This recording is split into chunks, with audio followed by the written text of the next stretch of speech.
So you love podcasts, and you want to listen to more amazing content, but you have no idea what to listen to. And your friends keep telling you about great episodes, yet you can never remember what they told you. Well, here's the answer. Good Pods. It's the social app dedicated to podcasts, where your friends, podcast listeners, and favorite podcast hosts all come together to share on their feed what they recommend and what they listen to. You can connect to others, bookmark episodes, start a conversation about the episode, connect to the hosts, and most importantly, listen to great podcasts right in the Good Pods app. Download Good Pods wherever you get your apps and start sharing with a community that loves to listen. Good Pods. It's where to connect and listen.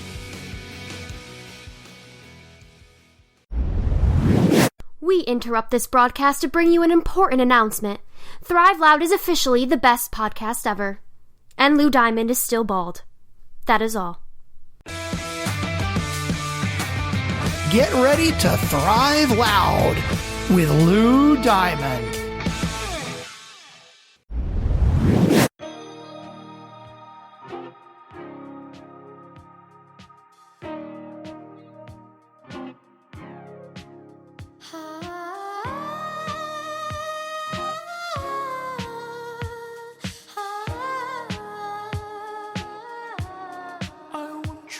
Welcome, everyone, to another episode of Thrive Loud with Lou Diamond, connecting you to the most inspiring and amazing people that are thriving each and every day.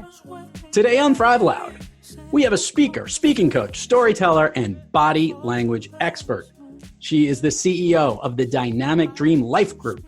She helps speakers, experts, and leaders master the art of hypnotic body language and neuroscience of charismatic communication so that they can maximize their influence, eminence, and income on all of life's stages.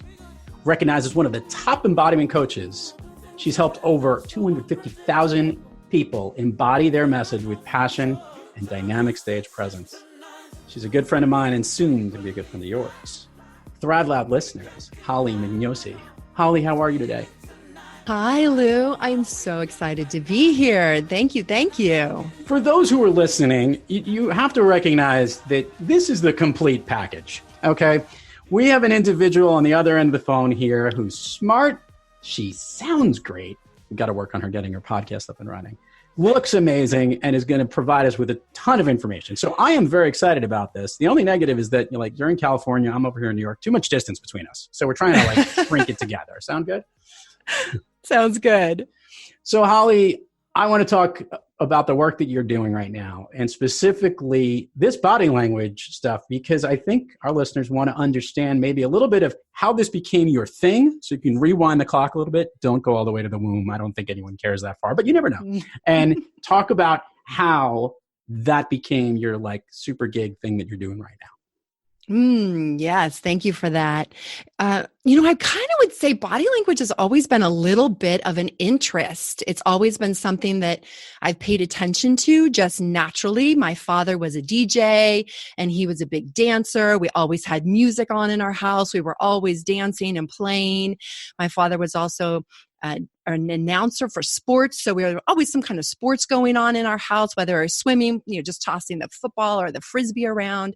So physicality was a normal part of my life, I guess you could say. Okay. And when I was younger, I got fascinated with the entertainment industry and I wanted to be a model. I was like, acting's pretty cool, but I'd be on stage and to be working the runway. And physicality is such an important component of putting on that outfit, creating that essence, whatever it is, whether it's a sporty outfit or an elegant outfit. You're not talking, you're not using words. So it's all portrayed in the physicality. And at a very young age, I started doing some fashion shows for Macy's as young as 7. Oh, wow. Really? Yeah, we almost went to the womb, Thrive Loud. We almost went there. And then it just kind of was part of my normal life, I guess you could say, learning how to turn it on the moment before you stepped on stage. Huh. And if so, you're not feeling confident, how do you portray confidence? Shoulders are up, back and down. You're really exuding that energy. You're taking up more space, both vertically and horizontally.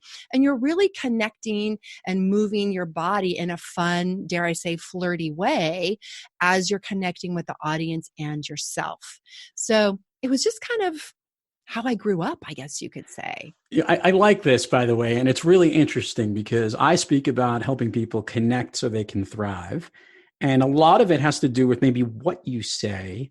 And you really have a lot of the physical, I guess, how it's being said or how you're visually seeing it.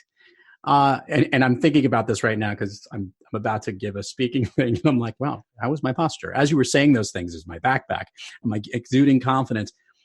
What are you taking from your experience as a model and spinning that? There might have been a pun intended there, but let's just say, turning on the runway to help people communicate these things, because this is something you've grown up with over the years. Yeah. So now I work with experts, people that are entrepreneurs, soulpreneurs, people that want to share their story on stage. And so there's two components of it. There's definitely crafting your story, crafting your talk. We had a little chat before we went on about your upcoming talk and what you were doing to prepare for it. But so much of what we say is in seconds of entering the stage. People are making what we call snap judgments. And research shows it's as fast as 0.2 of a second that they are deciding very specific things. They're deciding, do I trust you? They're deciding, do I like you? They're deciding, are you credible? Am I going to listen to what you have to say? And all of that happens from the moment you walk on stage. And there's very specific things that leaders do, people of influence, and people that have that it factor, whether it's in television or movies or models or just the guy next door that you happen to really like. He's just a cool dude. And you're like, man, I just kind of like him. He has that it factor I'm really comfortable around him.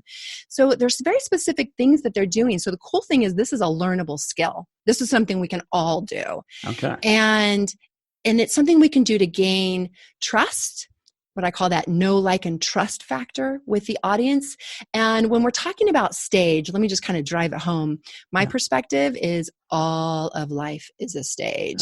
So it could be the big stage. It could be the virtual stage. It could be the stage, just you and one other person. You're on a romantic date, trying to make that great first impression. Or it's you and a loved one, you and your child, you and your husband or wife you've been married to forever. How are you approaching and relating to one another through your physicality? And so one of the big things is hands. Hands are, I know it's kind of weird, right? Because we talked about posture. People go, okay, I'm going to look confident. I'm going to pull my shoulders back and my head up. But hands are our trust factors. They're our trust indicators.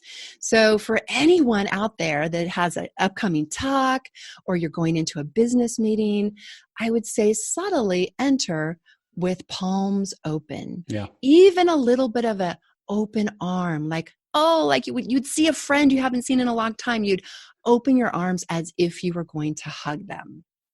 I love the openness, and it's a joke. So I'm about 5'11" in height, but I have arms that are around 6'3" in length. So when I stick my arms out, I literally am like knocking people over. And I joke about it that there is and I have a little Italian in me, and you have a last name Mignosi. So Yes. What about people who talk with their hands? What do you do with your hands all the time? I get the open part when you start, but where do you put them? That's a great question. So research actually shows that people that use their hands more tend to be more captivating, tend to be more influencing, we trust them, especially when the hand movements are congruent with their words. Yeah. And there was actually an interesting study done with the top TEDx videos. And they found that the people that have the top TEDx videos have as many as 465 hand gestures in that little 15 to 17 minute time period compared to those with the fewest views have half the amount of hand gestures. 200 and I think it was 27 is the number. Wow. So now that you know that, your question is, how do you use your hands? So one of the things we can do to make sure that we're not flailing around like erratically, like Holley said to use my hands. So here I go. I'm just going to start moving them all over the place. You want to imagine that you have a little bit of an invisible box, and the box is right around your shoulders. if you have your hands all the way out, it would end right about where your elbows are. Even your elbows, Lou. Even mine. Even your elbows, yeah. Exactly. And then it would, on the lower end, be right about at the top of your hips. So we want to keep our hand gestures in this kind of normal space, I guess you could say. Now, that's not to say that if you're talking about something that's really big, you can't extend your arms out. Or if you want to make a hand gesture where you love the audience, I would definitely do a full extension with the arms and the hands. But there's a lot that we can do inside this little invisible box. Now, once we start going outside of that box, people start thinking, okay, what's happening here? Do I need to be on guard? Are they reaching up? They're going to grab something out of thin air. I don't know. What are they doing? So we want to keep our hands inside that box.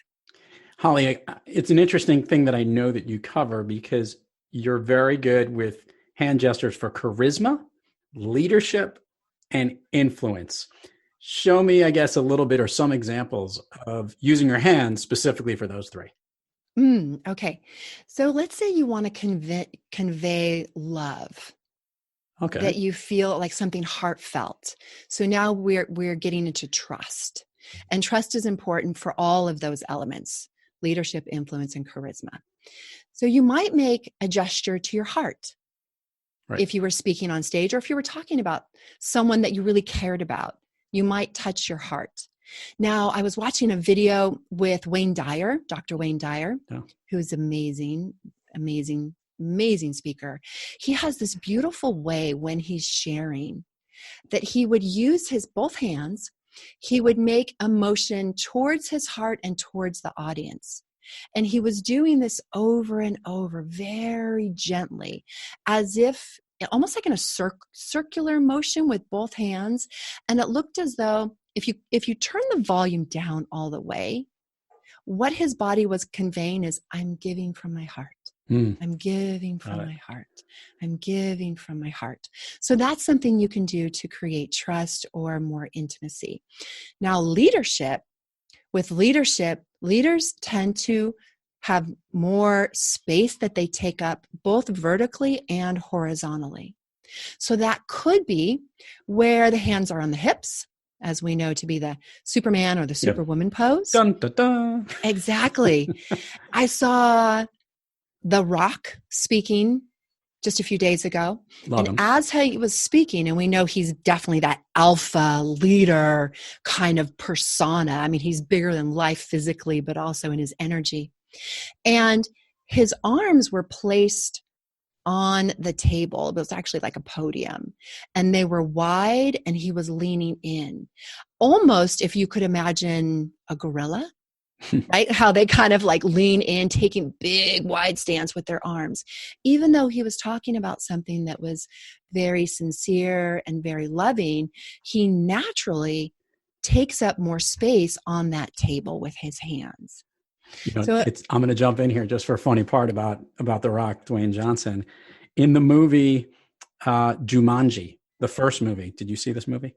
I did. Remember, the kids were jumped into a video game and they were playing these different characters, and a young man who was not as confident in real life here is being put into this body. And I thought it was hysterical to watch Dwayne "The Rock" Johnson play not the dominant leadership role and play this meaningful thing. But as the story progressed, he kept getting more and more confident, and his leadership things came out. And it was phenomenal to watch as the thing episode. It was really cool. So just a good example of him. Yeah. Well, there's something interesting too that happens, and I call it the psychology physiology loop, that our body language can convey what's happening in our psychology, but we can also reverse engineer it. So if you're not feeling really confident, you can just take on the body language. What would my superhero do? What would Dwayne Johnson do? What would Lou Diamond do?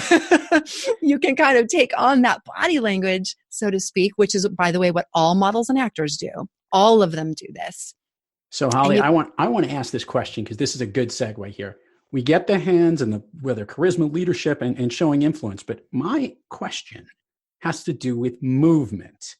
To someone who knows how to walk a runway and knows to walk with confidence, if someone is giving a keynote, a big speech, they usually aren't standing stationary in one spot, and there's certain components of movement. Talk about, I guess, how you would convey how a leader or a speaker, a thought leader, should move when they communicate? First of all, be in your body. Okay, that's good, because that out-of-body experience thing I've done a couple of times, and it's a little bit out of there. Didn't work for you. So be in your body.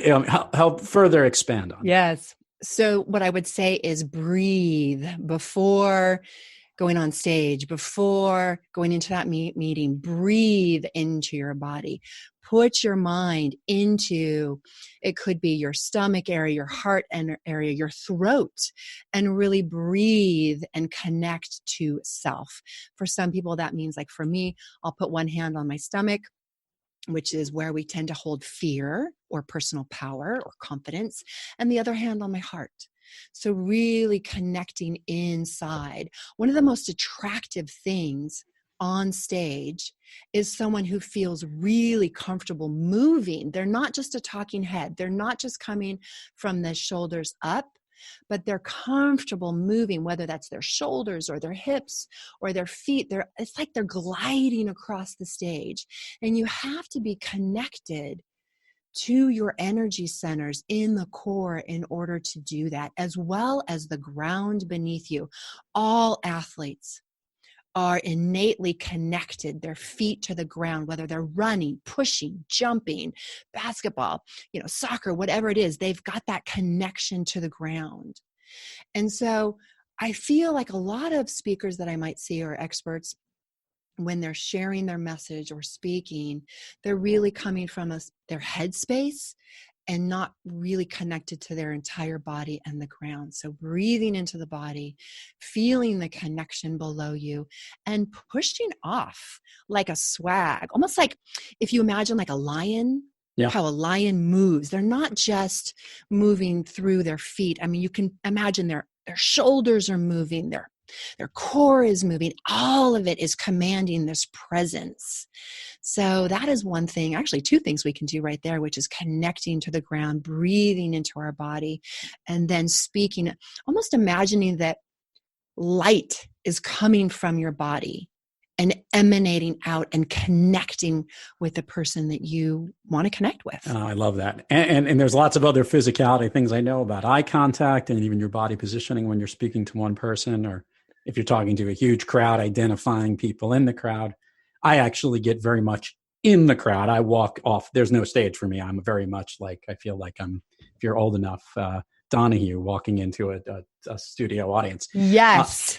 And that brings the energy of the stage into the crowd. And I love that. And that's because I literally am a very high energy person. I guess what I want to know is, when you observe someone and you're trying to find their own authentic way and their own energy, do you kind of see how they are and correct them in certain ways, or you enhance what they do? I would say connect them to their natural way. Okay. Because otherwise we're going through mechanics. Yeah. Move this way, walk this way, turn your head this way.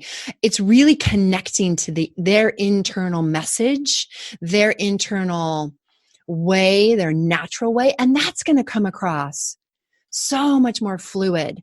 I had someone once try to teach me how to play tennis, and it was the most awkward, uncomfortable thing for both of us. And it was because he was trying to teach me in each movement, first do this, then do that. And he was teaching me with each movement being a separate part. But then I said, this isn't working. Let's just try something different, And so we totally shifted gears. And he said, okay, I want you to hit the ball and just exhale and hit the ball as if it was going to go right to me. And so I connected with my breath, and I connected with intention.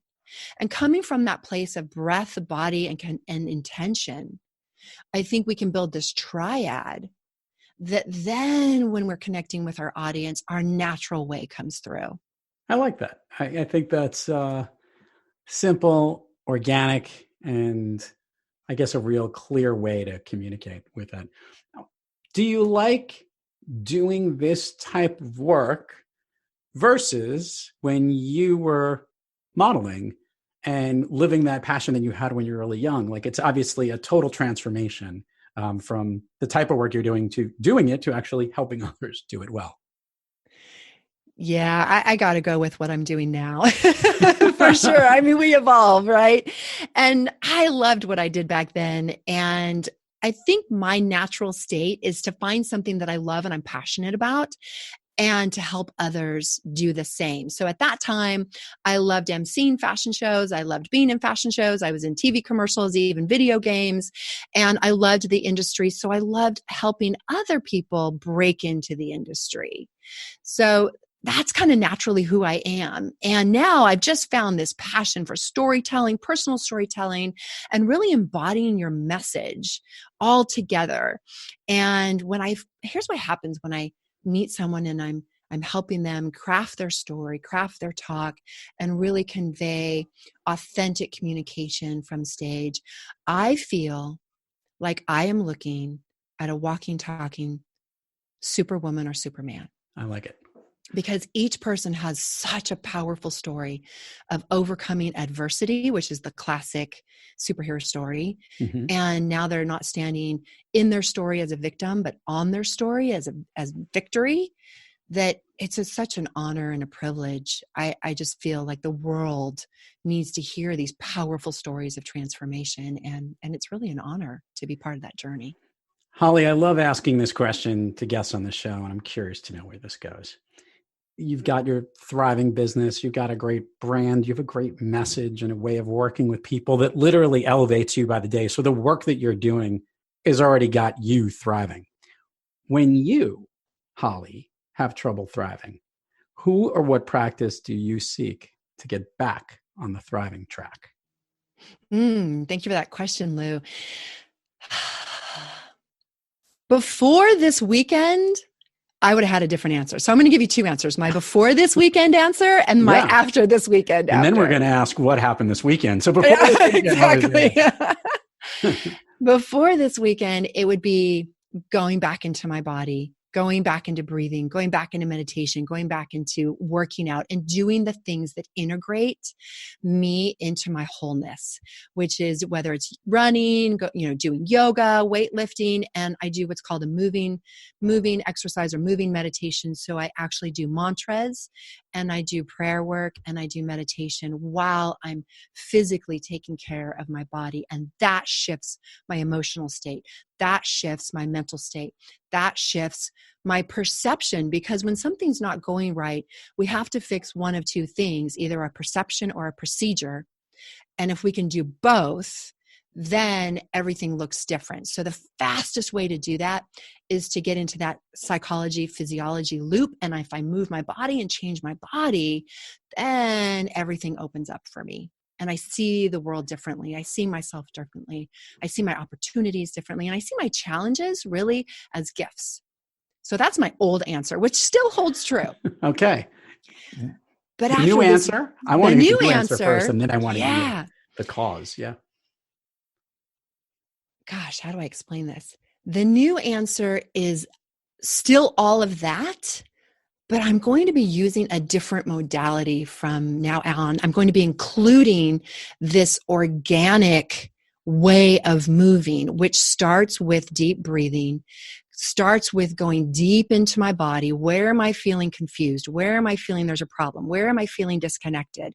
Where am I feeling anxiety? Whatever the block is, breathing through it, putting on some crazy, awesome tribal music or whatever is I'm really in the mood for, and just moving. And sometimes that movement might look like dance. It might look like tribal moves. It might look like me just sitting and, spiraling my body in some very organic way. But I'm outside of this structure now where I can let it come from inside and express outward. Holley, this must have been one hell of a weekend. We recorded this for our listeners the day after the Oscars took place in Hollywood. I'm like, what kind of Oscar party were you at this weekend? Oh my gosh. You don't even know if there could have been a camera on the wall. Like during this week, I was like, if anybody were to look into this room and see what we were doing, they would seriously think we have lost our cookies. Like it's gone. Yeah. So it was basically I don't even want to say seminar. It was a gathering. Okay. It was a gathering of people just like you, just like me, ordinary people who want to experience extraordinary things. And it was a closed group, only about 30 of us, being led and guided to breathe through these parts of our life, but accessing it through our body. I believe that our biography is held in our biology. Oh, I like that. And so if something's not working in my life, where am I storing that in my body? And so it was just a weekend of music and doing these exercises that got me in touch with parts of myself that I didn't know existed. That's awesome. Holley, let's do this. We're gonna take a little bit of a curve here because we're gonna have a little fun here. But can you, at this point, share with the Thrive Lab listeners all the places people can find you, website, social media? We will put it all in the show notes. It always sounds better when it comes from you. And then we're gonna go on a little different path. Hit it. Okay. Sounds great. Yeah, I would love to connect with you. You can find me at my website, which is hollymignosi.com, and it's Italiano. So if you use your hands when you say Mignosi, it kind of comes out better. And then you can also find me in my Facebook group. If you want to connect with me, if you have questions about storytelling, body language, charisma, leadership, influence, you can connect with me personally at my Facebook group, which is Shine On Stage. Shine On Stage. And I have a free gift as well for the audience.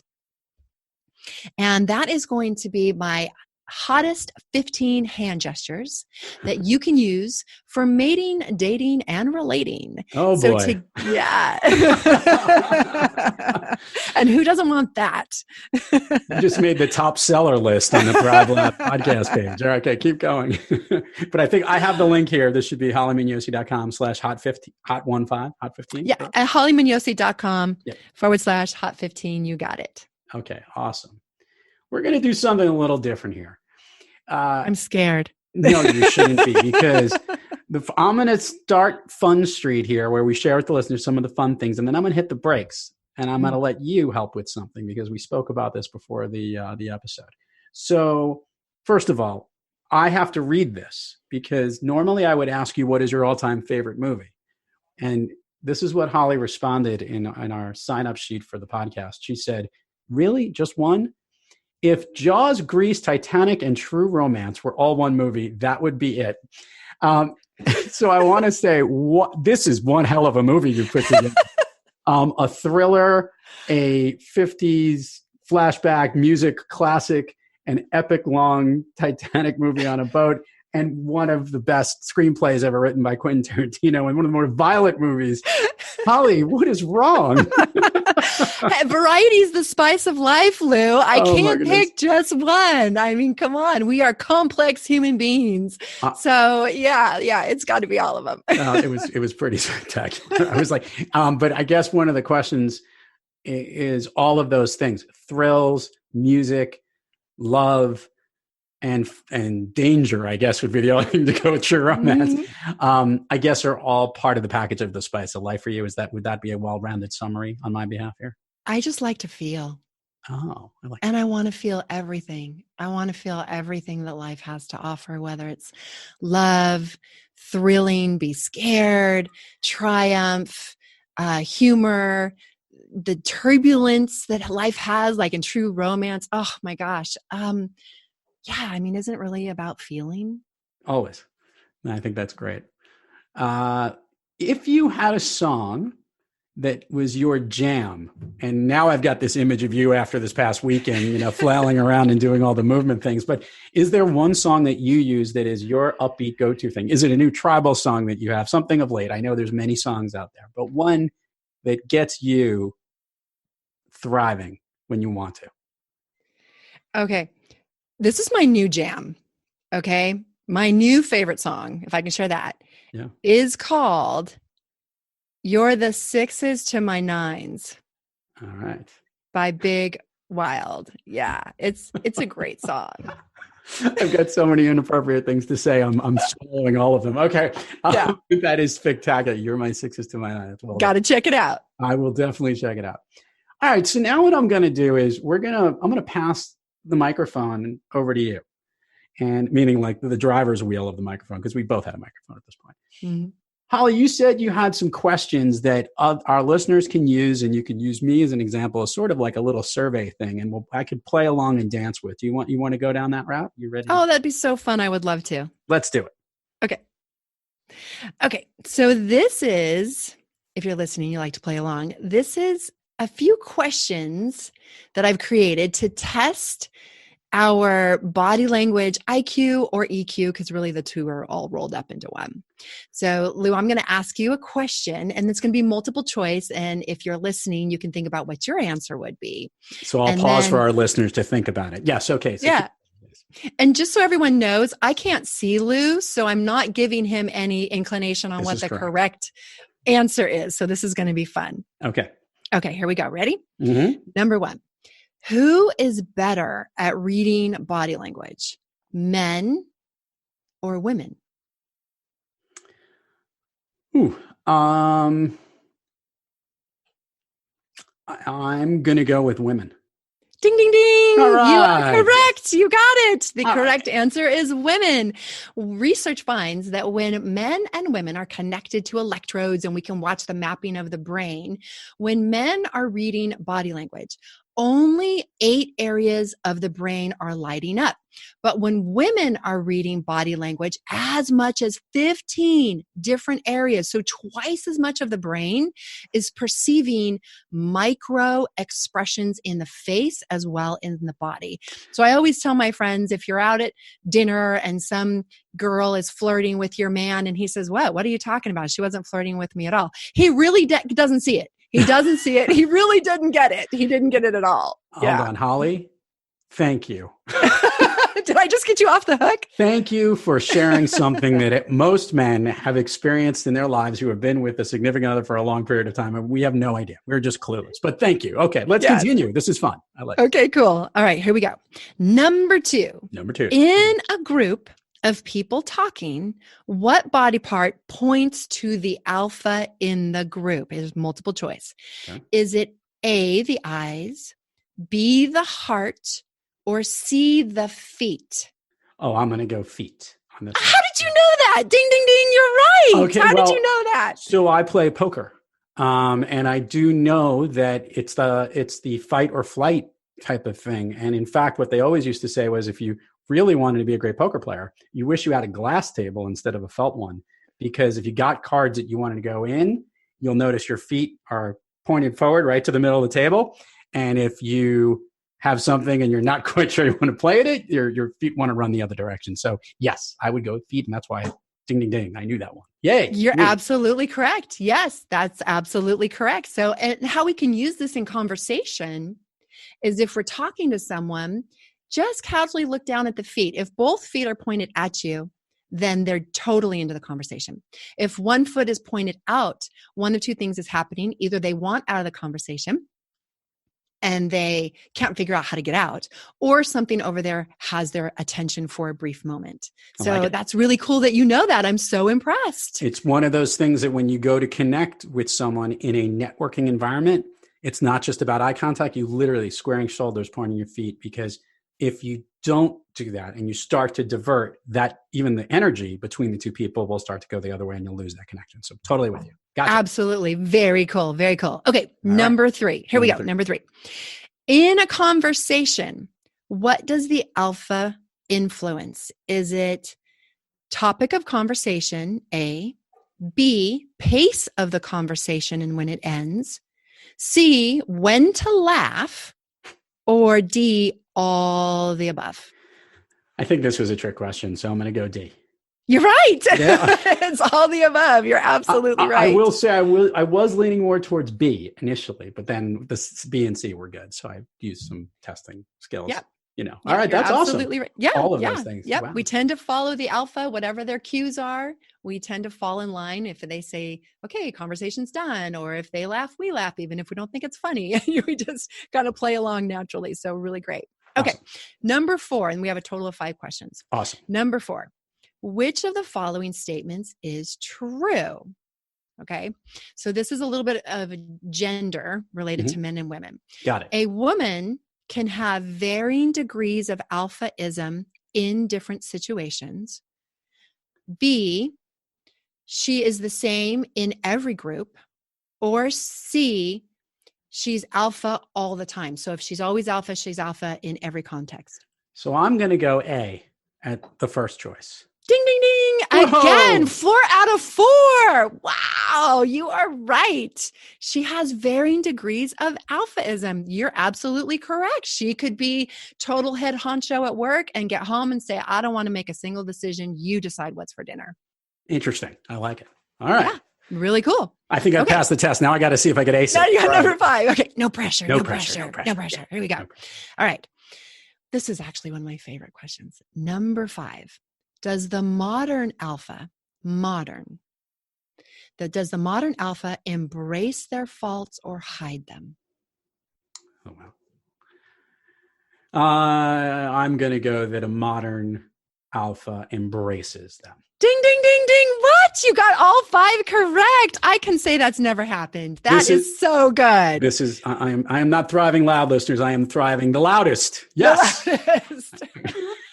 So impressed. Yes, you're absolutely right. It's called the pratfall effect.